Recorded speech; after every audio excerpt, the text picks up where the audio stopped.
Welcome to the Mother May I podcast with Frank and Irene on Strong Island Entertainment. Gee, I hope I didn't make a mistake with these two. They promised me they'd bring in some really good guests. Well, anyway, here's Frank and Irene. Hello and welcome back to Mother May I podcast with Frank and Irene. Frank, I miss you. How the fuck are you, buddy? I really miss you. I'm okay. My severe depression in December 2021 is completely different from my severe depression in March 2020. So everything's fine. Everything's fine. I love it. Well, Frank, I do miss you. Have you been continuing with your walks? I mean, you're in the thick of things now with what's going on with Omicron. I know everybody has, I've been canceling shows. I've been kind of quarantining myself for the past couple of weeks.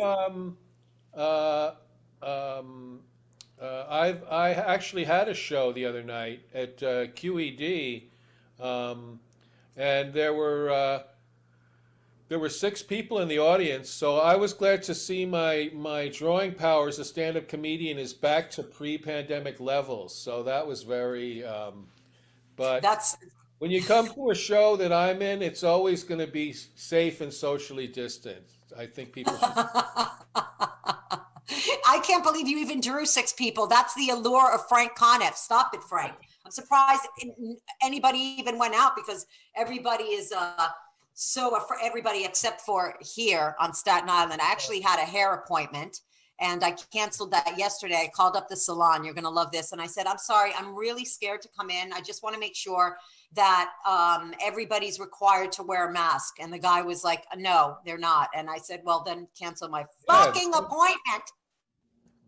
Don't go to any place like that. Don't visit any anti-vax family members. You know, you can't put yourself in danger just to be nice to people. You know, the unvaccinated people are reprehensible, and they should be scorned and shamed constantly. I know, and you know, it's funny. I was saying this earlier. Every unvaccinated person is always threatening to move to Florida. Go to fucking Florida. Get the hell out of New York. Am I right? Go already. Because I think that New York is predominantly, we want vaccination. Okay. We want people to get vaccinated here. So if you're not with the team, you're against the team. Yeah. Get out of here. And even though there are a lot of cases in New York, we're very lucky that we're in New York because a lot of people are vaccinated, and I think a lot of people are vaccinated and are also cognizant. And like I said, I know a lot of comics that have been canceling spots, people that are not going out as much. Yeah, and the thing that those of us who are fully vaxxed and boosted, we have to worry about the virus because it can make us really sick, but it won't send us to the hospital. And, so we're lucky in that sense. In that sense, it really isn't like when the pandemic started, You're right. You're absolutely right. But we can still get sick. Okay. No one wants to be sick. And by the way, since I told you that I had COVID, I got the Delta variant.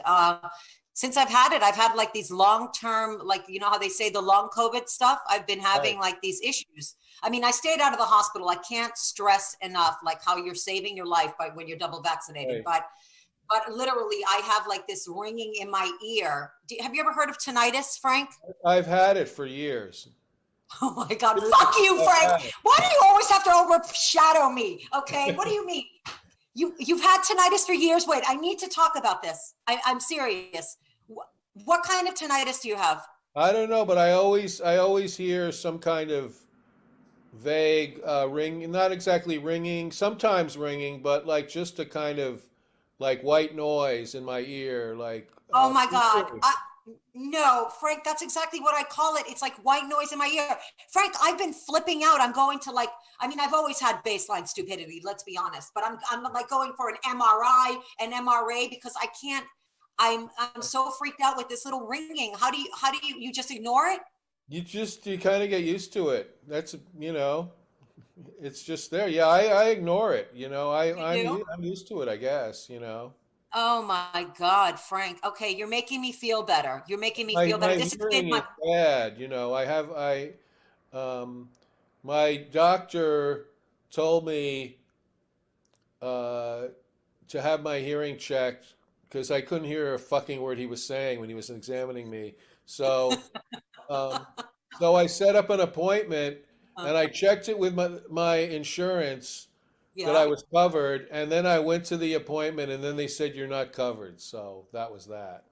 Oh, they can go hard Yeah. fucking finger bang themselves. I cannot believe I'm hearing this because no one's talking about tinnitus. No one even really even knows what tinnitus is. Of course, I bring it up to you and you have bells going off on your ears and you're still hilarious and you're able to focus. Okay. So there's Well, absolutely no excuse. That was going to be my indefinite excuse when I was like a cat with shiny things. I'm sorry I have tinnitus. But anyway, so just a little sidebar before we move on to what I want to talk about, the movie that you saw, I Love Lucy. But so do you take vitamin B supplements? It's supposed to be very, very good for tinnitus.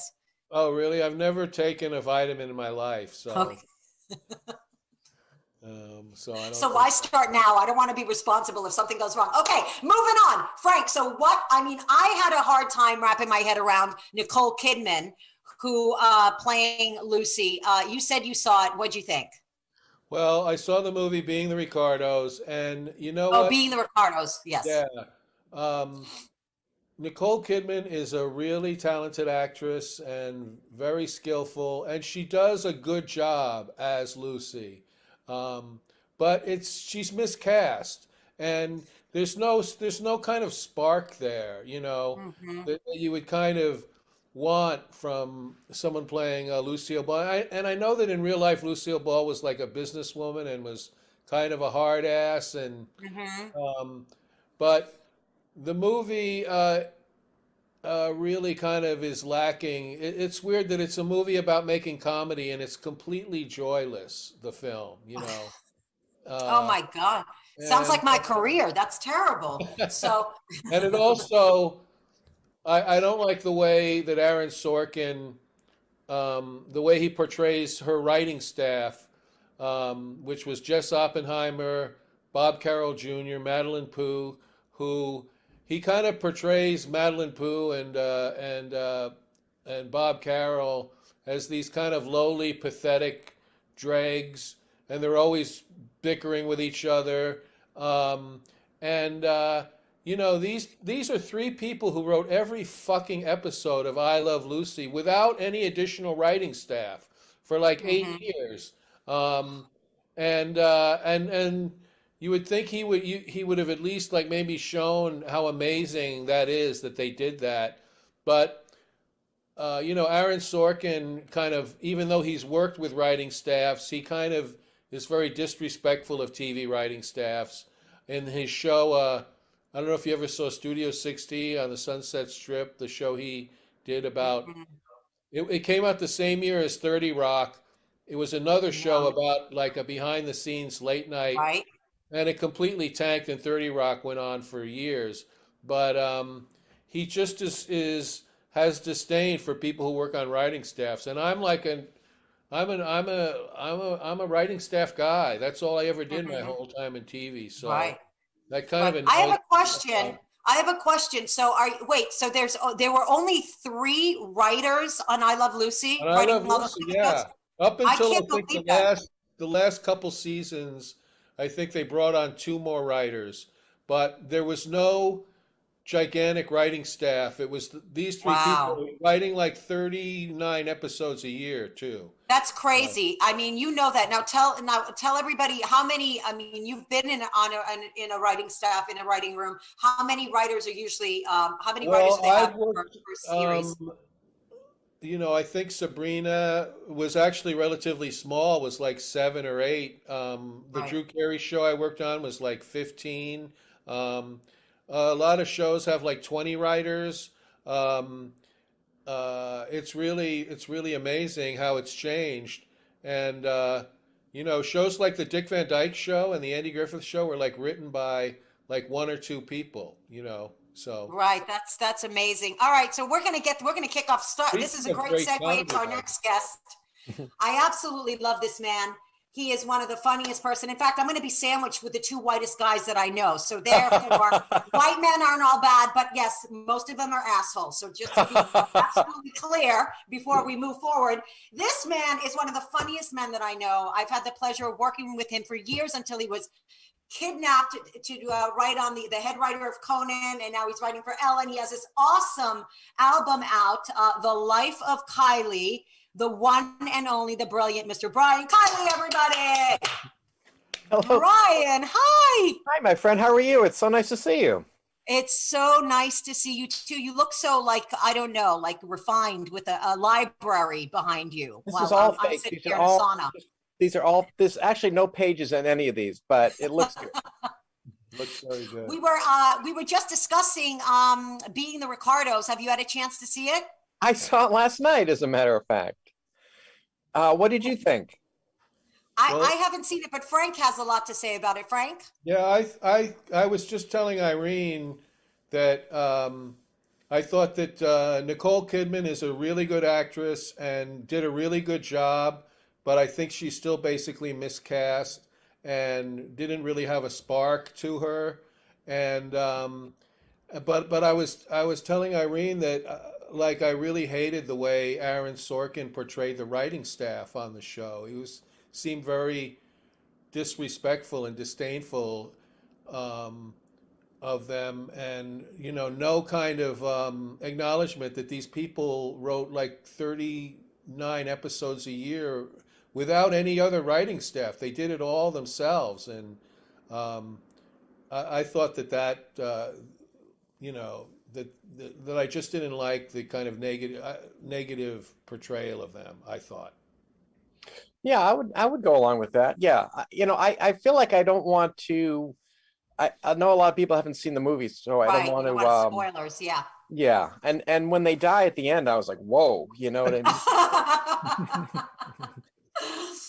You know what? I haven't seen it because I just can't wrap my head around Nicole Kidman playing Lucy, but.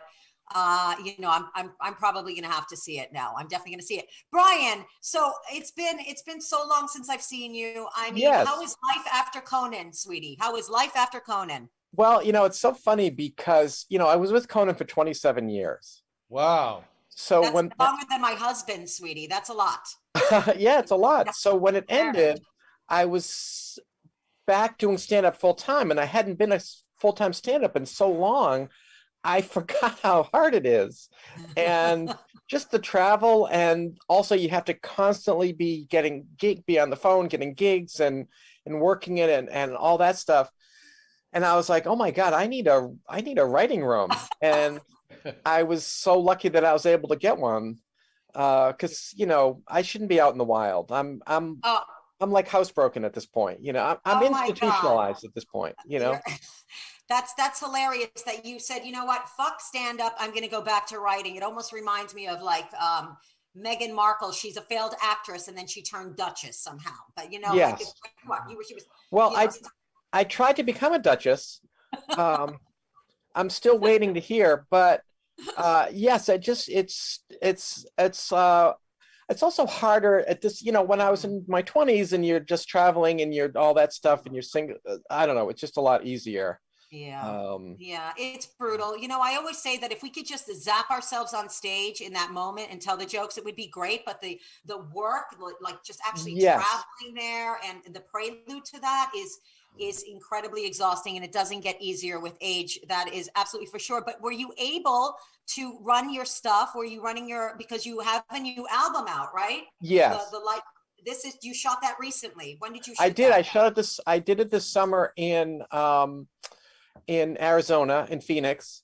And yeah, I mean, that was really fun. I did 2 different half hours and then they put it together, and it's just so many jokes. And the funny thing is, so the first night I do the same half hour twice, and now I have to do a different half hour. So I've already done my opening because I did it last night. So now I have to do, so I had a new joke, and they go, this guy's recording an album and all this stuff. So I come out and I completely blow my first joke where it makes no sense. As soon as you say the setup wrong, you go, uh-oh. It just makes no sense. But just right out of the gate, I think they were like, what? You know what I mean? And I was so mortified. But then I pulled it together and did the rest of it. And then I got it right the second show. But I was just so embarrassed of like, okay. Yeah, but that happens to a lot of comics, and that's why comics do like the 2 shows. They always have like 2 shows, you know? Absolutely. And that's the thing. It's kind of like the first time you go on TV, if you're going to do Letterman or Tonight Show or whatever, you do your normal opening and you do your normal closing. And then the next time you go on, you're just doing your middle. So it seems very weird. Like now I'm opening with this thing like, so what do you think about salad dressings? And it's like, what? You know, or whatever. It kind of comes out of nowhere because it's just not organic. It's not how you normally do it, you know? Right. Yeah. So it kind of felt awkward. Well, I can't wait to hear, because I'm lucky to be with I think the 2 funniest guys in the business right now. I'm serious. Okay. Oh, you're yes, too the kind. 2 whitest, but also the 2 the 2 funniest. Sorry. I actually fucked that up for you guys, but you're both amazing, skillful joke writers. And I can't imagine, it must be nonstop hilarity. Did you work on did you kind of like use some of the old stuff that you had, which was absolutely hilarious, and sort of like interweave stuff about the pandemic and stuff like that? And did you talk about anything? My TV comedy writing career is similar to Brian's, except mine came in like 13-week increments, you know, 13 weeks here, 13 weeks there. Well, you know, when I was first at Conan, I just had these 13-week deals, and I have the same thing at Ellen now. I mean, Okay. you know, Ellen's actually going off the air in May, so Back to stand up. that's about, yes, and spots. And see if this Duchess thing works out, you know. So what is it like? I hope she's not snubbing you in the hallway, sweetie. Okay. No, you know, she's been very nice. It's you know, she's very generous. It's a very I don't know. But I will say this: after working on late night for 27 years, and then to go to daytime, I'll pitch things in the room every day, and they go, "Ha ha ha! We can't do that." And it's like, oh. Welcome to my entire career, please. It's so funny. And literally every day it's like, that's too dark, that's too obscure, that's too whatever, too political, you know, whatever it is. Frank doesn't relate to this at all, do you, Frank? The darkness. Well, I would think that at Ellen, you know, maybe their attitude should be, you know what, we're going off the air in May, fuck it, let's do whatever the hell we want. Well, there has been a couple moments of that where she's kind of surprised me, where it's like, oh, I wasn't expecting her to say that. But you know, you forget that it's like, you know, when you're doing late night, you're not worried about kids watching or anything like that. And this is just, it's just a different game at daytime, you know? Right. Now, remember, Brian, I remember talking to you and you're like, Irene, I guess you were consoling me somehow, because I'm like, my career sucks. What career? Anyway. So, and you were always really kind, and you're like, Irene, please, I have to be married to certain things, like whether it's like I'm using the Kardashians as an example, maybe it wasn't that, but it's like certain insipid things that you have to tune in to write. I can't. So what is it like? You know, I mean, you think about the, you know, you're the head writer for Conan. It's brilliant. It's amazing. But you also do have to constantly be married to what's going on in what Kim Kardashian's having for lunch or whatever, these insipid moments that you have to be married to. Do you find that what is it about, like, how is the writing compared to the writing outside of it just being a little bit darker in a late night show? Like, what is the writing like for Ellen? Like, well, it's funny because she's not doing anything topical or anything political or anything like that. Exactly. So it's also finding the areas that she wants to talk about or whatever, you know. So it's a little bit more like it's more like writing stand-up than it is for writing for a late night host, because it's not off the news, you know. For Conan for so long, you're reading all the news sites and you're writing jokes off the news. This isn't that at all. So it's kind of like, you know, I wrote a monologue about salad bars, that they did that or whatever, and you kind of like, oh, I was, you know, Ellen. Yeah. Yes. So when I can find the right topic for her, where it's juicy and it's something that she can, and she's, you know, she's such a good stand-up, you know. Yeah. And she'll ad lib and stuff, and she's, you know, she's very skilled. So that's I'm grateful for that. You know, she has her own specific style as a stand up that's definitely different from Conan's, And my memory of her too is she had kind of a stream of consciousness almost style where she'd tell a story and she'd throw in a Yes. lot of jokes along the way. She'd go on digressions and stuff and then come back. So Yes, and I keep getting them. They're like, it's got to be more conversational. Where Conan, it was like, it was very stark. You're like writing like telegrams. You know what I mean? Yeah. Like it was just, there's no meat on it. It was just, there's no fat on it. It was just, here's the setup, here's the joke. You know, and with her, she does this kind of rambling style stream of consciousness that's very funny, but yes, different from Conan. And they always have to tweak whatever I write for her.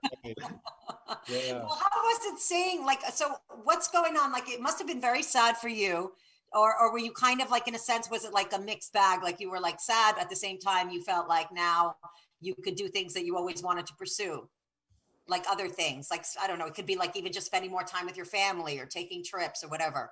Yeah, I mean, you know, it's you know, my kids are grown now, so it's kind of it's not that same thing, but Your child's you're moving on. yeah. I mean, it's just, you know, I'm certainly grateful that I was, you know, so I was the head monologue writer. I wasn't the head writer there, but being with him for so long, you know, I was grateful for that time, and I got to work with so many funny people. That's, you know, and I do like the people I'm working with now. So that makes such a big difference. It's nothing. I hear these stories of sitcom writers where they hate the showrunner or it's not working or whatever, and it just sounds dreadful. So I've been very lucky, you know. You couldn't have stayed at a show for 27 years if the host had been abusive, you know. Well, actually, I could, but I do see your point. The way like some showrunners, I've worked with mostly really great people. I've had a couple of bad experiences with abusive people, and it just turns what's supposed to be a dream job into a living nightmare. You Absolutely. know? And Now, did you work on some sitcoms, Frank? Yeah, I worked on Sabrina the Teenage Witch and the Drew Carey Show. A couple. Great. I've worked on every kind of. So were you having those late nights where you're there at 2 a.m. and that kind of thing? Like a couple of times on the Drew Carey Show, but Sabrina was very intense. But you know, we usually went home by 7 or something like that. You know, Nice. But I've heard of people who've had those experiences, and I think a lot of that. I think when you're there till 4 a.m, it's not necessarily because someone is such a perfectionist that that's the only way you can get it right. I think that's usually the case of dysfunction or Sure. or indecisiveness.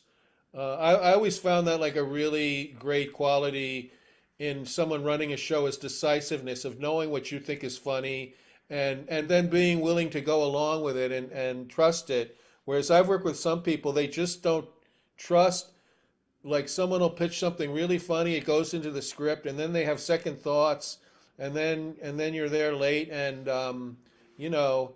But what I remember from when I worked on Sabrina is that you know, I was friends with some of the Everybody Loves Raymond writers, and I remember them telling me that they went home at 6 every night because Phil Rosenthal, the head of the show, he wanted them to go have life experiences so they could have something to write about, you know? So great. Right. So great. I also feel like, you know, the more sleep deprived I am, I don't get funnier that way. I don't know. You know, it doesn't help. No, you know. So how late would you work at Conan, and how early do you have to get up for Ellen now? Like it's like a 360 for you. Well, it's funny at Conan when I was first there, they didn't do shows. I think it was they didn't. I think Mondays we had a rerun or something, and they would have me work with the sketch guys on Mondays. So sometimes we'd be there till 11 or midnight or whatever. When it was just a monologue, we would be done at 6 every day because that was the jokes of the day, and he did them, and you know. But I do remember that feeling. At one time we were there and it was like midnight and we needed one more joke, and I came up with the joke at midnight, whatever. It was like I homered to win the game in the bottom of the ninth, like, you know. But yeah, the sketch guys were there often very late in the early days, and it's rough, you know. Yeah, doing a show every day is a big workload, you know. It is, and you know, as the Conan show got going, we kind of figured it out, and the hours became more reasonable and whatever. But were you I do hear about those. Were you there from the very beginning of the show? I started 6 months in. Oh wow! Yeah. Yeah. So I missed some of the early stuff, but you know, when I was first there, you'd be reading the New York Post, the Daily News, and there are all these rumors about Conan going off the air and who's going to replace Conan and so on. No. It was a crazy time. And now, how early do you have to wake up to do Ellen? Like, no, it's actually not bad. You know, we're kind of there. It's really like 9 to 5. Okay. And because a lot of times we're not writing that day for that day's show. Right. They do a schedule that's kind of like, okay, this one's going to air in January. This one's going to air December 16th, whatever. I don't know how they do it exactly, but they don't want anything that's too topical. That's not going to that it becomes make sense in 2 weeks or whatever. One thing I've thought about when I've watched Ellen is that it seems like a big workload, not necessarily just writing comedy, but it seems like, I don't know if your writers are responsible or if it's the segment producers, but it seems like every segment, every interview has to have an angle to it, you know, has to have like some kind of activity, some kind of thing that, or game that they play or something like that. And it seems like that would be like a really heavy workload, as opposed to where it's a monologue and a desk piece and then the rest of the show can just be interviews. It seems like on Ellen, the whole show start to finish has those kind of written elements in it. Yes, and the segment producers do a lot. It's funny because you know, I've pitched a few games and stuff, and of course they're like, we've already done that. You know what I mean? Like it's been 19 years. Like, and I hadn't seen the show really at all before I started working there because I had a job all those years. You know, right. So it's very often I pitch things that they go, yeah, we did that in season 4 or whatever. You know? And you weren't watching the show? Oh my God! So once she goes off the air, like what do you think you're going to do? Like, do you have any plans mapped out? I don't have any plans now. I mean, I will try to hook up on another show or whatever if I can. You know, I've been writing. You know, I've been writing. I've been writing a screenplay and I've been writing my pilots and all that stuff. But you know, that's such a long shot. And then, yeah, I'd like to probably put together a packet for another show. It's you know. Once this ends, yeah. Well, that's amazing. So you've been writing pilots, you know. My husband, okay, let's talk about his narcissism for a second. He's a retired firefighter. Finally. Never did anything on stage and has the confidence that he's going to get his screenplay, which he put Frank and I in both. Frank and I are actually in this screenplay that he wrote. It's a pilot that he's pitching and he throws us off the cliff. So there you go. There's that. Well, I heard that my part is going to be played by Nicole Kidman, so I'm a little. Finally, a role she's perfect for. Exactly. Finally, they've typecasted her. I mean, they've. So, but he's and then he's like asking me if I could get it to Vince Gilligan. The confidence is killing me. This narcissism is Vince Gilligan. So stop researching meth, okay? Because that's us on the fucking FBI's radar, and then we're getting advertisements for how to build a meth lab on Facebook. Well, I hear those can be very lucrative, so don't dismiss it. But I think that if he has the confidence to write a pilot, my point being, you're a brilliant writer. Absolutely, you should be writing pilots and writing screenplays and trying to pitch something. Well, thanks. You know, I keep doing it. My goal is I just want to get better with each one, and you know, you just hope you throw enough out there that one of them will hit somewhere. You know. Exactly. Yeah. I mean, it's a hard, I think it's probably a lot harder to push and sell a pilot for a pilot to get picked up than a film to get picked up. I don't know if you guys have heard about the NFTs that are happening. Yes, Oh, yes. craze now. What that's happening? What? They're called NFTs, and actually, our friend Jennifer Esposito, she's an actress, and she has been working on a script called Fresh Kills. Was their the first person that they took on as a client. The NFTs, and I'm not going to pretend to know exactly what they are, but they're non-fungible. I don't even know if I'm saying that right. Yeah. Tokens. Is that right, Brian? Yes. Like I mean, I'm just learning about it like this last week. But I still don't understand it. But yeah. Basically, and I'm going to do the dumb version because I have baseline. I was talking about my baseline stupidity. So here's what I got from it. Okay, what I extracted was that you can actually invest in this film. So it's like a global fan base that sort of like invests in this film, and then they own a little piece of it, so that you don't have to worry about being beholden to like big backers in films or people. Well, if that works, why not? Yeah. Absolutely. Well, I'm hoping that your husband can get my script to Vince Gilligan. I'm hoping. You'll be asking me if you can collaborate it on Brian. He loves you, Brian. Oh my God! See, give him my script. I've been trying to get Vince Gilligan to get your husband to read my script. It's not working out. My husband loves Frank.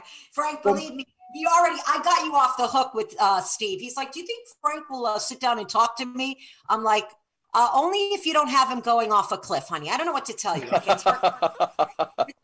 You have us both going off a cliff. It's a little passive aggressive. Do you have something you want to say?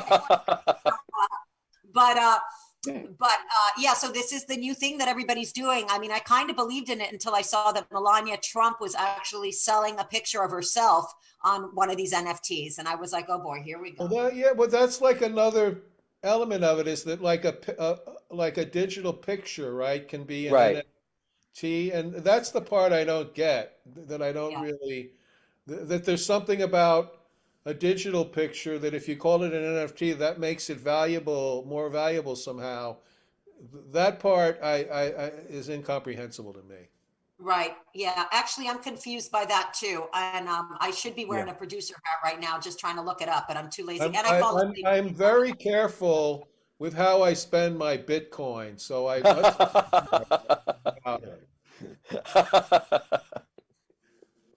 yeah, it's dangerous, Frank. Don't post them with your Bitcoin, okay? But there are all these different ways. I think that people are just being they're sick and tired. Basically, the bottom line is there was like this really cool quote that Jen posted from Joni Mitchell. It was one of the coolest quotes about how like talent, it doesn't really have anything to do with talent anymore.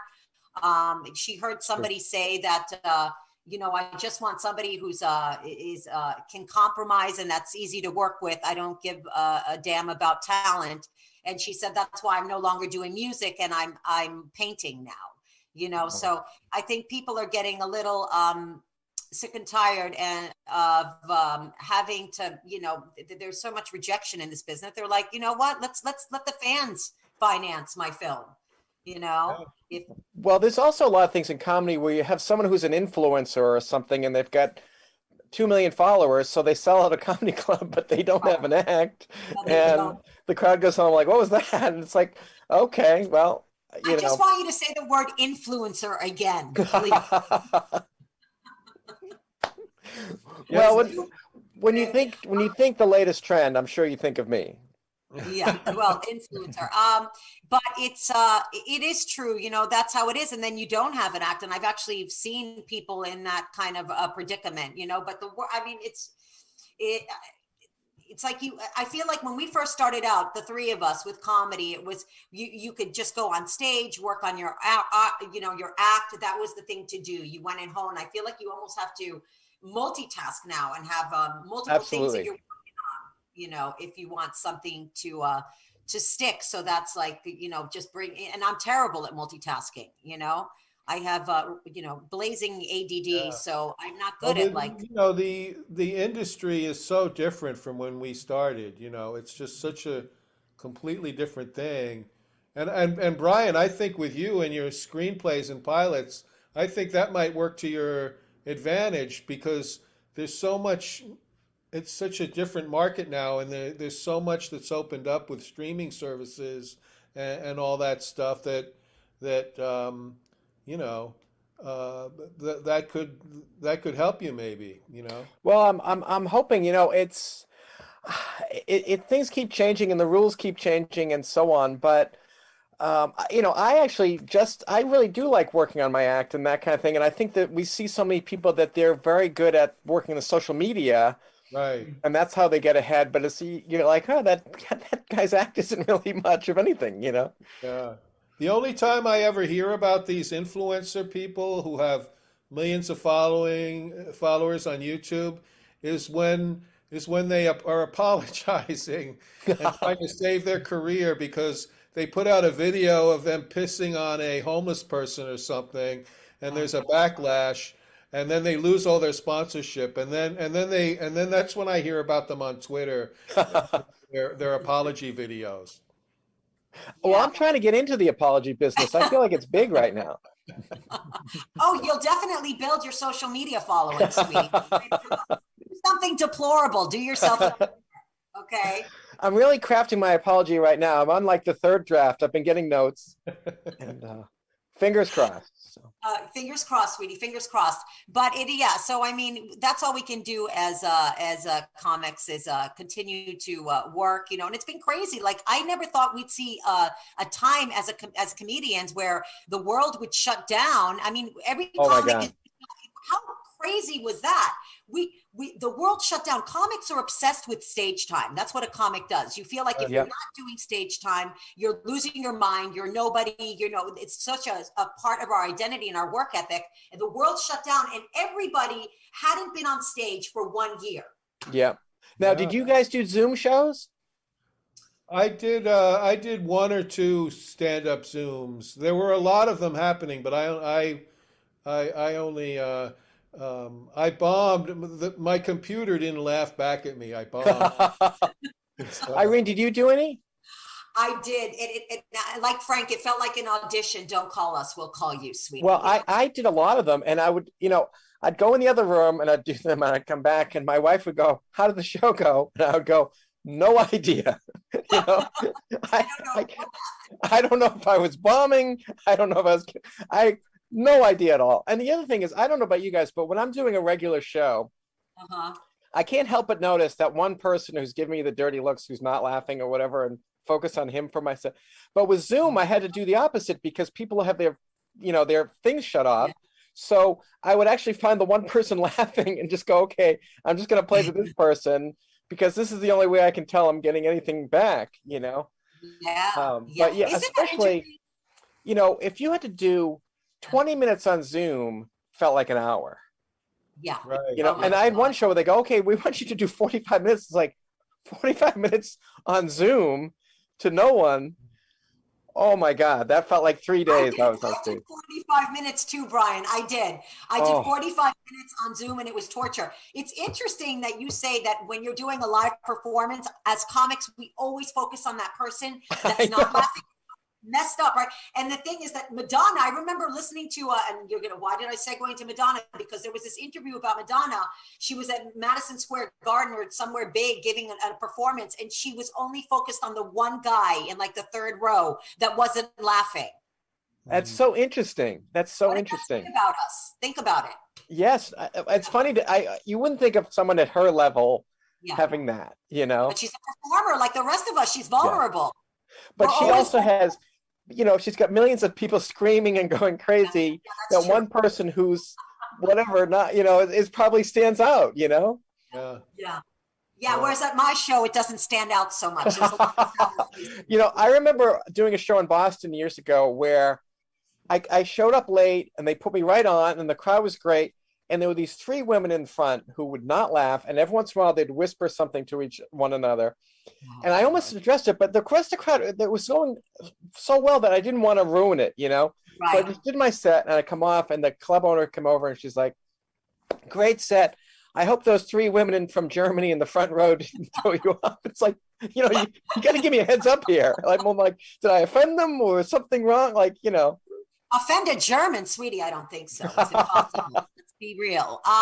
Also, when you do a Zoom show, it's hard to use the old trick of undressing the audience in your head. That's Jeffrey Toobin did that, and it didn't.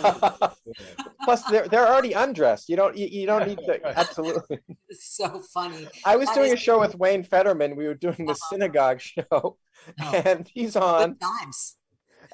And all of a sudden, because with Zoom, whoever's talking, the mic goes to them. So you hear this old woman going, "I'm watching the comedy show. I'm watching the comedy." In the middle of his bit, and we were dying. It's like, oh my God. It was quite the thing, but it was an experience. We all said, oh, we would never do that. The danger of the Zoom shows, I feel like if somebody kept doing a lot of these Zoom shows, is being so comfortable that you go on stage and you're comfortable to not hearing laughs. That was also absolutely. And also, you writing all this stuff and you're thinking, oh, I've got all this new material, and then when you finally get in front of a crowd, you're like, oh shit, that didn't work. Yeah. Yes, that was a big thing too. Some of my new material, because I had all new material, and you have to work it through. But the good news is, it gave us all a chance to write new material. Yes, You're not it did. Pandemic, with your old material when there's so much. Yeah, absolutely. The problem with all the clubs, the comedy clubs all closed down, is I found it really difficult to resent and be jealous of other comedians from my home. It's more effective in person. Well, I'd be jealous if another comic had like a better curtain than me. I'd be like, why that guy get a nice curtain? That guy's nothing. That guy's nothing. Oh my God. Why? Yeah, I'm jealous all the time when I'm on Zoom and I see everybody's beautiful backsplash and I'm in a sauna, as John Fugelsang put it. I'm in a sauna. So are you performing? So now you're doing Ellen, so you're no longer performing. No, I still perform all the time. You are performing all the time. Okay. Oh, so yeah. You're going out there and how is it performing now? Like what's going on with COVID, with LA, it's not, I don't think it's as crowd, I see a lot of like, medium-sized crowds and things like that. Some places that, you have to be vaxxed or whatever. It's funny with the Ellen show, the audience has to wear masks the whole show. Oh, that's nice. Yeah. So, I still do stand up a lot, but I'm lucky that having a job, I really don't have to travel.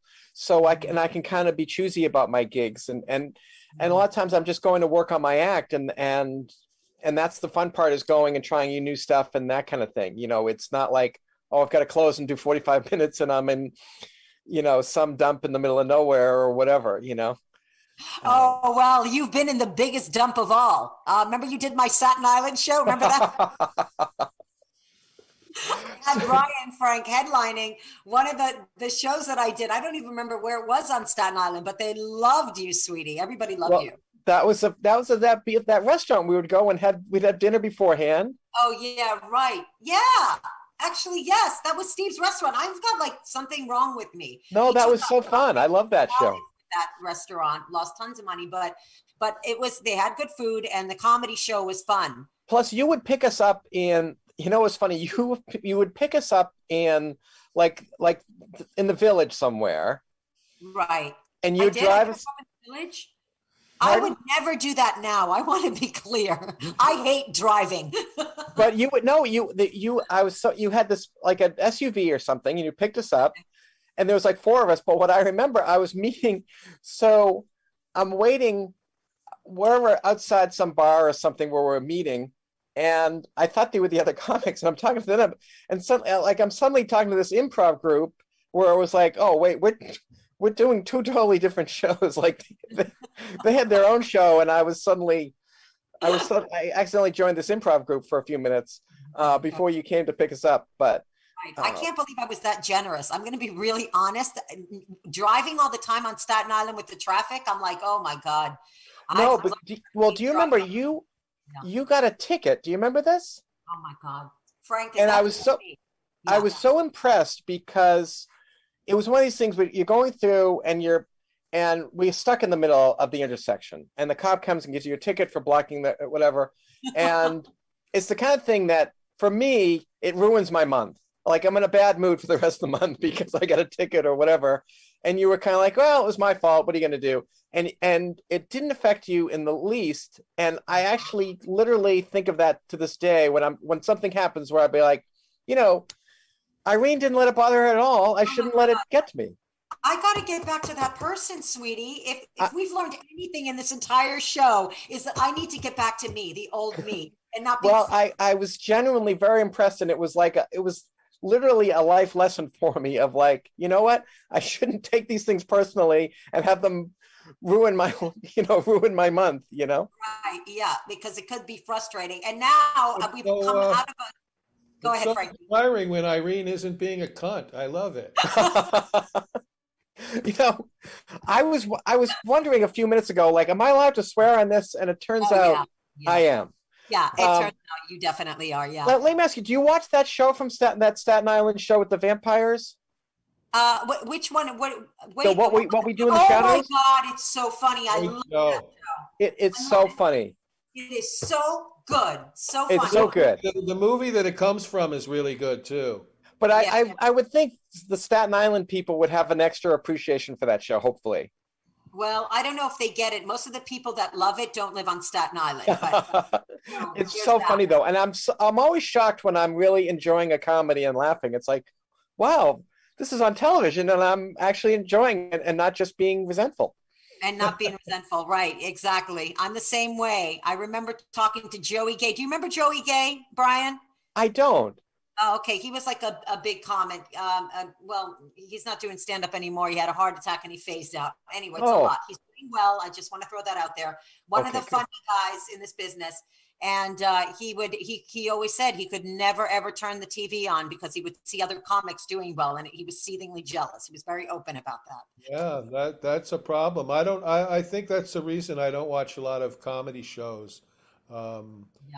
Just basic jealousy and bitterness. Well, also, a lot of times you can just see the jokes coming and all that kind of stuff, but when something's actually good, it's actually inspiring of like, oh, something good snuck in there and got through and also got greenlit, when it's good, then you don't resent it. You're like Absolutely. really grateful for it and happy for it. Right, Absolutely. right, exactly. And that is true. If it's something that's mediocre, like somebody just has a large following on Instagram, and they get up and they have 5 minutes and, which has happened. I've heard comics that are like big comics are like, I got paid this and I did like X amount of time. This person only had 5 minutes, got triple what I was making, Yeah. Because they have a large following. But I wonder now if, like, yes, in a lot of cases, it is true that if you have a large social media following, you can put asses in the seats. But in many, many other cases, it doesn't really make a difference sometimes. Like you have to have like a legitimate, large, huge following.